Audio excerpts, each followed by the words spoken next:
কেরালার অনেক জায়গা ঘুরেছি, আর যত ঘুরেছি তত বুঝেছি যে কেন কেরালাকে গডস ওন কান্ট্রি বলা হয়।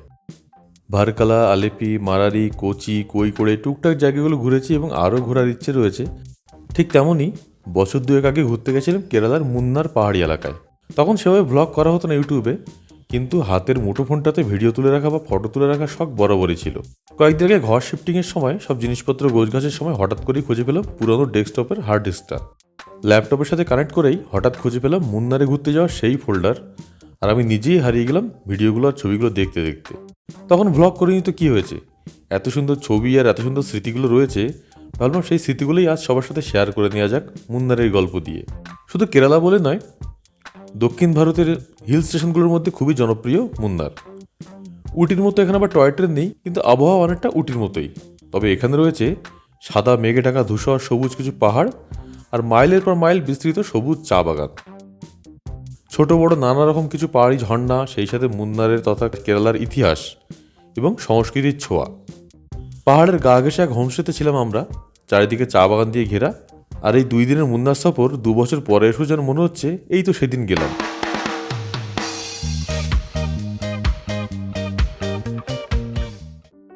সত্যি ছবিগুলো দেখে মনে হচ্ছে যেন আবার চলে যাই এই উইকেন্ডে। অবশ্য উপায় থাকলে তাই চলে যেতাম, আপাতত স্মৃতিচারণ করেই কিছুটা হালকা হই।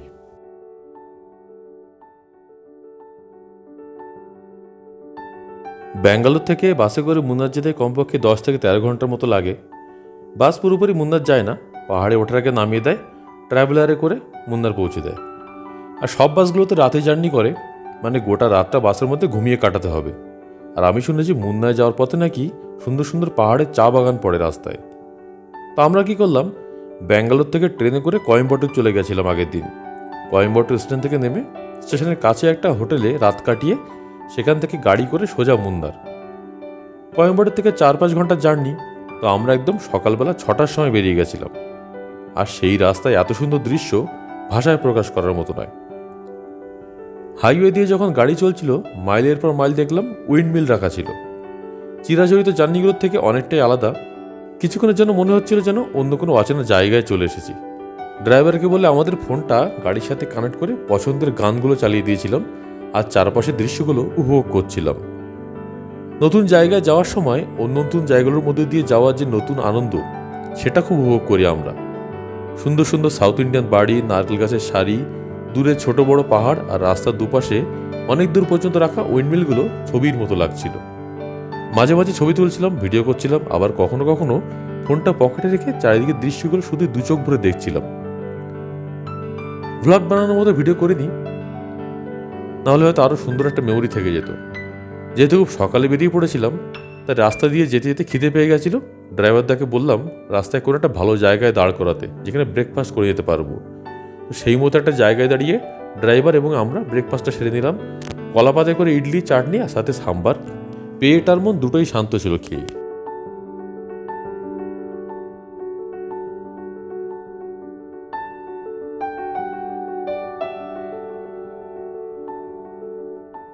আমরা যখন যাত্রা শুরু করেছি, ভোরের কয়েম্বাটুর শহর তখন আদৌ ঘুমে।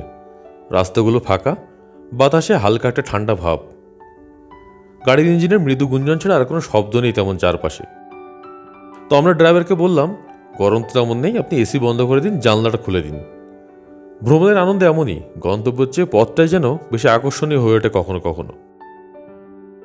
প্রথম দিকে রাস্তা ছিল একেবারেই মসৃণ, শহরের আলোগুলো ধীরে ধীরে ফিকে হয়ে আসছিল, আর সূর্যের আলো আস্তে আস্তে উকি দিচ্ছিল।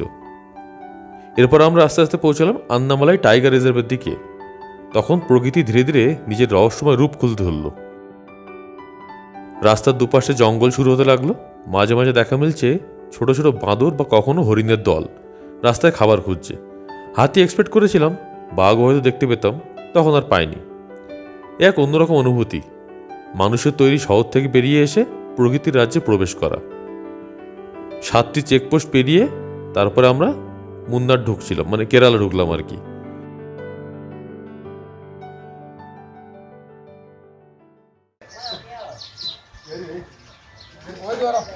প্রত্যেকবার গাড়ি থামছে আর বন বিভাগের কর্মীরা কাগজপত্র দেখছে, ব্যাগ চেক করছে, তারপর অনুমতি দিচ্ছে সামনে এগোনোর জন্য। মনে হচ্ছে যেন এক রাজ্য থেকে অন্য রাজ্যে নয়, এক পৃথিবী থেকে আরেক পৃথিবীতে প্রবেশ করছি। প্রতিটা চেকপোস্টের পর প্রকৃতির রং আর একটু করে গাঢ়, হাওয়ার ছোঁয়া আর একটু নির্মল। এই পথে একটা মজার ব্যাপার হলো, আপনি কখনোই নিশ্চিত হতে পারবেন না যে সামনে কি অপেক্ষা করছে। কখনো একপাশে পাহাড়ের খাঁজে সরে যাওয়া মেঘ, কখনো বা রাস্তার উপর দিয়ে হঠাৎ করেই কোনো একটা হরিণ বা কিছু একটা ছুটে চলে যাওয়া। প্রকৃতি এখানে আপন ছন্দে বয়ে চলেছে, আর আমরা শুধুই দর্শক। যদিও জঙ্গলের মধ্যে গাড়ি দাঁড় করানো একদমই বারণ, গাড়ি থেকে নামা তো দূরের কথা।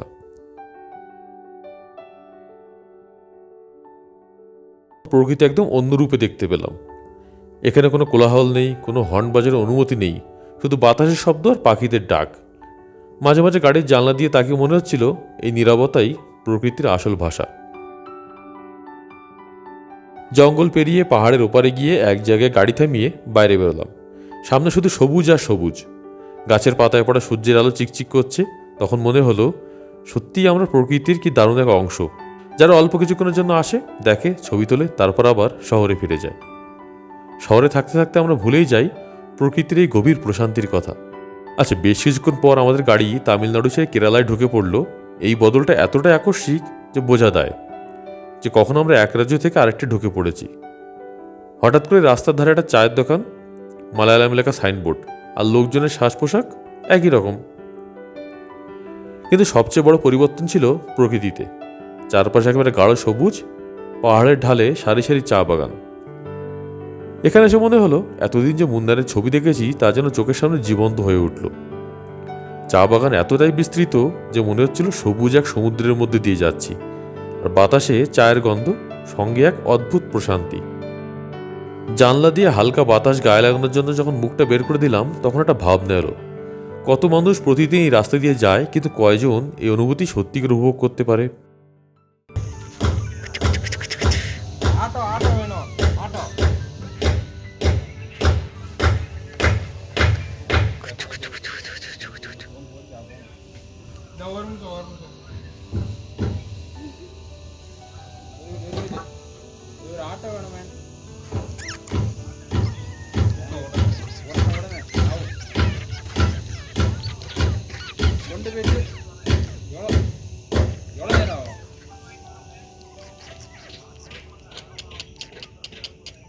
পোকাগুলোকে কামড়াচ্ছে না তো?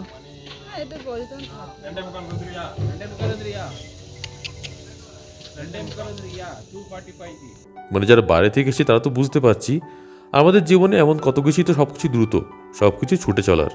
কিন্তু প্রকৃতি কখনো তাড়াহুড়ো করে না, সে তার নিজের সময়েই গড়ে ওঠে, বদলায়, বয়ে চলে। চারপাশে শুধু সবুজ, পাহাড়ের ঢালে সারি সারি চা গাছ, আর তাদের মাঝে ছোট ছোট পথ। মেঘগুলো এত নিশ্চিত ছিল যে মনে হচ্ছিল হাত বাড়ালেই ছুঁড়ে ফেলা যাবে।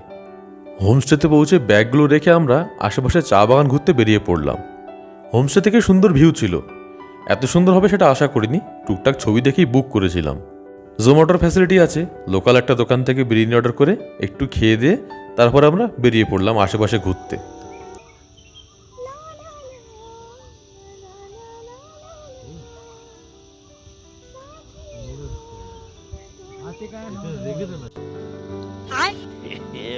একটু বেশ হাতটা খোলা, এরকম করে পোস্টটা করো, মানে মানে এরকম থেকে শুরু করো। वाह क्या सीन है। হোমস্টের ভিউটা তো দেখলেন, কি সুন্দর ভিউ জানলা দিয়ে, আবার সামনে বড় একটা ঝুল বারান্দা, সুন্দর দৃশ্য, সামনে আবার নিচে খাদ। আর পাশে চা বাগানে যখন ঘুরছিলাম বিকেলবেলা মনেই হচ্ছিল না যে আমরা একটু আগে এসেছি। কি সুন্দর শান্ত চারিদিকে, শুধু পাখির আওয়াজ।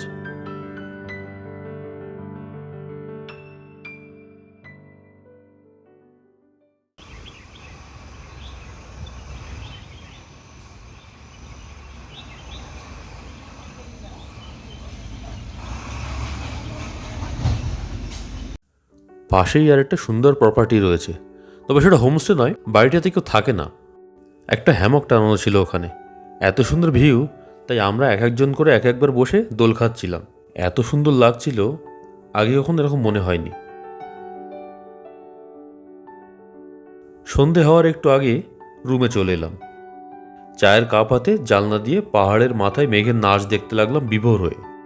ওয়েদারটা একটু আবছা হয়ে এসেছিল তখন, সকাল আর বিকেলের মধ্যে পার্থক্য করা দায়। দুপুরে তো জোম্যাটো দিয়ে কাজ চালিয়ে নিয়েছি, কিন্তু আর খাবার অর্ডার করে খেতে ইচ্ছা করছে না। হোমস্টের যে কেয়ারটেকার তিনি বললেন একটু আগে থেকে বলে রাখলে উনিই খাবার বানিয়ে রাখবেন। তা আমরা রাতের খাবারের কথাটা ওনাকে বলেই দিলাম। আর ঢালু চা বাগানের মাঝে হাঁটাহাঁটি করে শেষ বিকালে একটু খিদে তো পেয়েই ছিল, তাই কেয়ারটেকার বলেছিলেন যে ম্যাগির ব্যবস্থাটা চটজলদি হয়ে যাবে। ওই ওনার নাম রবিন, দারুণ রান্না করে, সেটা রাতের বেলা জানতে পারলাম।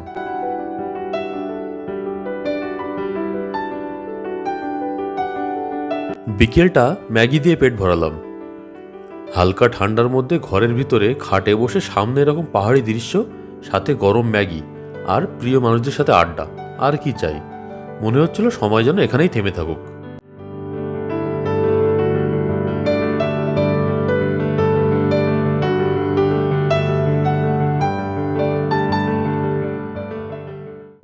আর ব্যালকনি থেকে রাতের বেলা নিচে পাহাড়ি গ্রামের আলোগুলো টিমটিম করে জ্বলছিল। পাহাড়ের এই দৃশ্যটা আমার খুব প্রিয়। পাহাড়ের গা বেয়ে গ্রামগুলোর আলো যেন উপরে আকাশের তারাগুলোর প্রতিচ্ছবি মনে হতে থাকে। ডিনারে এত সুন্দর খাবার পাবো ভাবতে পারিনি। কেরালা চিকেন কারি, কেরালা পরোটা আর ছিল ডিমের অমলেট। অস্বাভাবিকভাবে সুস্বাদু ছিল সেই খাবার, সেটা ভাষায় প্রকাশ করতে পারবো না আমি।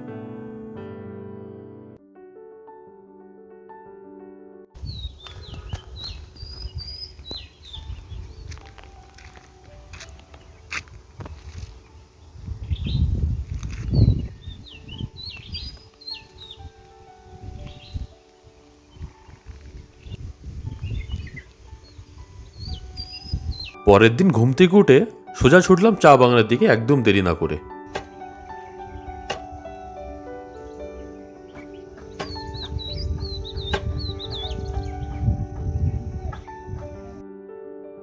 চা বাগানে যারা কাজ করে তারা হোমস্টের পাশের গ্রামেই থাকে।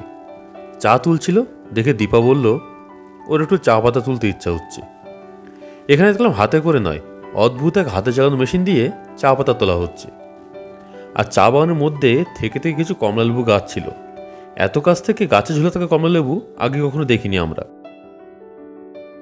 তাই একটু হাতে ছুঁয়ে দেখব না তা হয় নাকি। লেবুগুলো কাঁচা ছিল, তখনও অরেঞ্জ কালার হয়নি।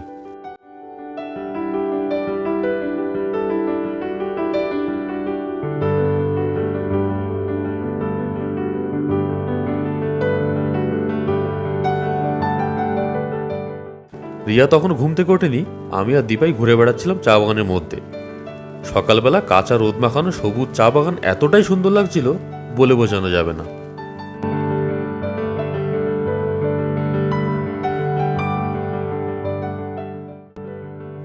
চা বাগান ঘুরে এসে ব্রেকফাস্ট করতে করতে রবিনকে জিজ্ঞেস করলাম যে ভিড়ারটা আমাদের একদম পছন্দ নয়, আর এই ট্যুরিস্টের মতো স্পট হপিং আমাদের ভালো লাগে না, কিন্তু বেরিয়ে কোথায় যাব। উনি নিজেই দেখলাম লোকাল একটা অটো ড্রাইভারকে কল করে আসতে বললেন, আর আমাদের বললেন খেয়ে দিয়ে তাড়াতাড়ি রেডি হয়ে থাকতে। একটা হিডেন ওয়াটারফল আছে এখানে, লোকালদের কাছে অবগত কিন্তু ট্যুরিস্টদের কাছে অজানা। জঙ্গলের মধ্য দিয়ে হেঁটে হেঁটে গিয়ে পৌঁছলাম অটো ড্রাইভার দেখানোর পথ দিয়ে। সত্যিই তাই, ওখানে আমরা ছাড়া আর কেউ ছিল না। চলার সময় ঝিঝি পোকার ডাক, পাখির কিচিরমিচির আওয়াজ আর হালকা ঠান্ডা ভারী বাতাস, আর দূর থেকে ভেসে আসছে জলের আওয়াজ। এরকম নির্জন নিস্তব্ধ পরিবেশে ঝর্ণার আওয়াজ কিন্তু প্রকৃতির ছন্দ ছাড়া আর কিছুই না। আস্তে আস্তে যত এগোচ্ছি জলের আওয়াজটা ততই প্রশস্ত হতে লাগলো, আমাদের মনে উত্তেজনা ততই প্রবল হতে লাগলো। কাছ থেকে কখনো পাহাড়ি ঝর্ণা দেখিনি আমি, তাড়াহুড়া বা জঙ্গলের মধ্যে এরকম একটা নির্জন জায়গায়। রবিন বলেছিল বটে, কিন্তু সত্যি এরকম ফাঁকা জায়গায় জঙ্গলের মধ্যে পাহাড়ি ঝর্ণা দেখব সেটা আমার আশার বাইরে ছিল। আর এরকম ঝর্ণার জলে নেমে স্নান করার লোভটা তাই আর আটকাতে পারলাম না।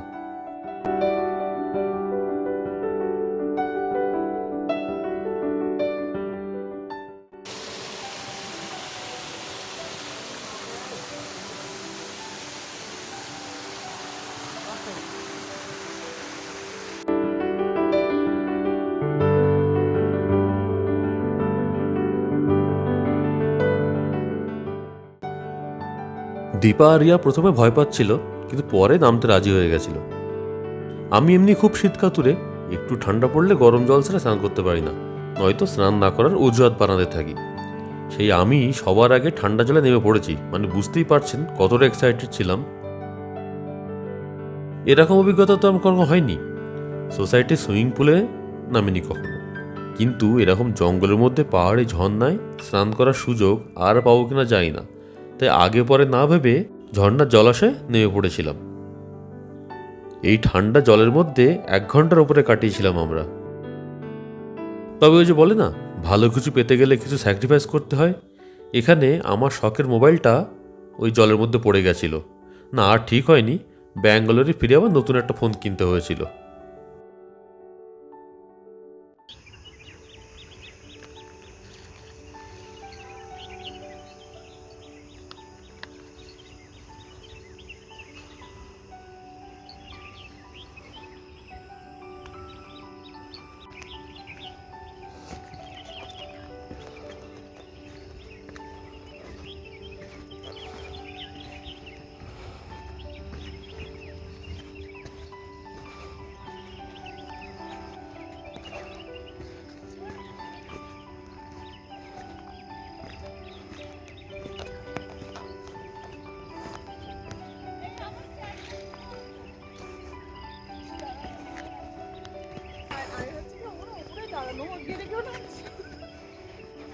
এটা না, এটা না, আচ্ছা এটা না, স্টেবলও থাকবে বাবা।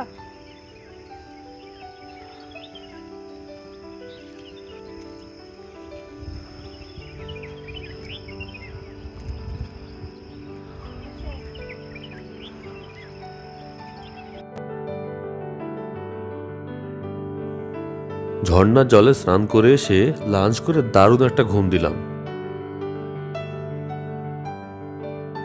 আর বিকেলবেলা উঠে ঠিক করলাম চা বাগান ধরে হেঁটে পাহাড়ের নিচের ওই গ্রামের দিকে যাব।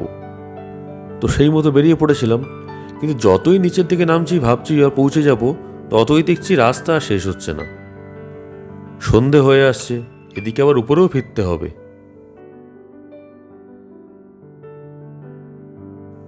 তার মধ্যে হঠাৎ করে এক ঝাঁক মেঘ এসে আস্তে আস্তে গোটা চা বাগানটা গিলে ফেলল। নিচের ওই পাহাড়ি গ্রাম কিংবা সামনে চা বাগান কোনোটাই আর দেখা যাচ্ছে না। সে এক অপূর্ব দৃশ্য। হাতের সামনে মেঘ, মনে হচ্ছে মুঠো ভরে ধরি, কিন্তু সে তো সম্ভব না। ওখানেই থেমে গেছিলাম আমরা। হঠাৎ ভাবলাম আস্তে আস্তে সব যদি মেঘে ঢেকে যায়, উপরে ওটা চাপ হয়ে যাবে, আবার অন্ধকার নেমে আসছে। তাই তাড়াতাড়ি আবার পাহাড় চড়তে শুরু করলাম উপরের দিকে যাওয়ার জন্য। অন্ধকার হওয়ার আগেই উপরে উঠে হোমস্টে পৌঁছাতে হবে, কারণ এখানে তো আর রাস্তায় রোড লাইট নেই। রাস্তা বলা ভুল, ওটাকে চা বাগানের ফাঁকে ফাঁকে গলি, আর জায়গাটা লোকালয় থেকেও দূরে।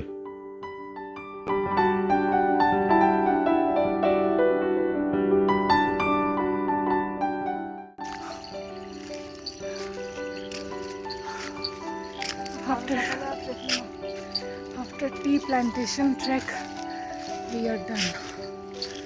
See the halat. See. তৃতীয় এবং শেষ দিন, বিকেলবেলা হোমস্টে থেকে চেক আউট। ওই যে বললাম, ব্যাঙ্গালোরের বাসগুলো সব রাতেই ট্রাভেল করে বেশিরভাগ, তো মুন্নার থেকে আমাদের বিকেলবেলা গাড়ি। তাই সকালবেলা উঠে ভাবলাম আশপাশটা আরেকবার ঘুরে নিই, সেজে গুজে চা পান কিছু ছবি তুলবো যে।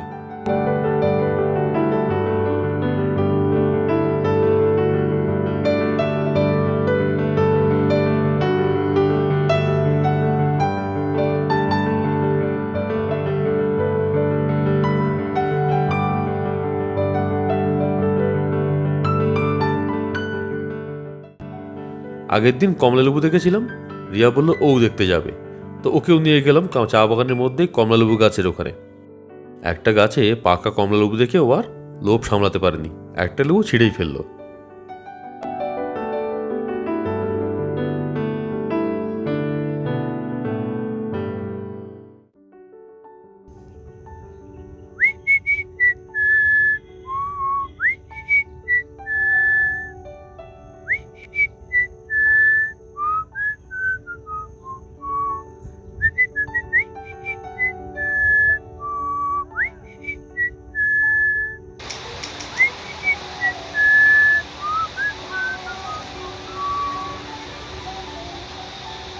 বলা নেই কওয়া নেই, দুপুরে হঠাৎ করে শুরু হলো বৃষ্টি, যেন আমাদের ফিরে যাওয়া আটকাতে প্রকৃতি এক মিষ্টি ষড়যন্ত্র তৈরি করছে।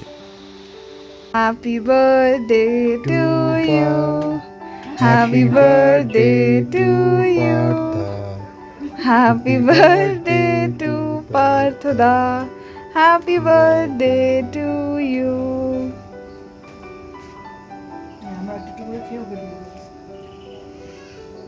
সমুদ্র এত পছন্দ আমাদের, কিন্তু পাহাড়ের বৃষ্টি যে এত সুন্দর হতে পারে সেদিন জানলাম। বেরোনোর আগে হঠাৎ গিন্নি জন্মদিন সেলিব্রেশন শুরু করে দিল আমার। পরের দিন যে জন্মদিন, অবশ্যই সারপ্রাইজ হয়েছিল আমার। এরপর অনেক স্মৃতি আর কিছু মন ভালো করা গল্প নিয়ে ফেরার জন্য রওনা দিলাম। এই যে ভিডিও দেখা যাচ্ছে, এটা গ্যাপ রোড। ওখান দিয়ে আসার সময় মনে হলো পরের বার এসে এখানে একবার থাকবো আশেপাশে। অসাধারণ সুন্দর জায়গা।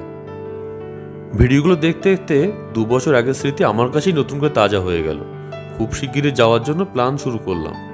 গিন্দি বলল, এবারটা চলো ঘুরেই আসি, অনেক দিন হয়ে গেল, মুন্নারের ওই পাহাড়গুলোকে মিস করছি। সে নয় যাওয়া যাবে। আজকে তাহলে এই পর্যন্তই থাক, আবার নতুন একটা ভিডিও নিয়ে আসবো। আর ভিডিওটি কেমন লাগলো জানাবেন কিন্তু। আর নতুন হলে প্লিজ সাবস্ক্রাইব করবেন, ভিডিওটি ভালো লাগলে লাইক করবেন। দেখা হবে আবার।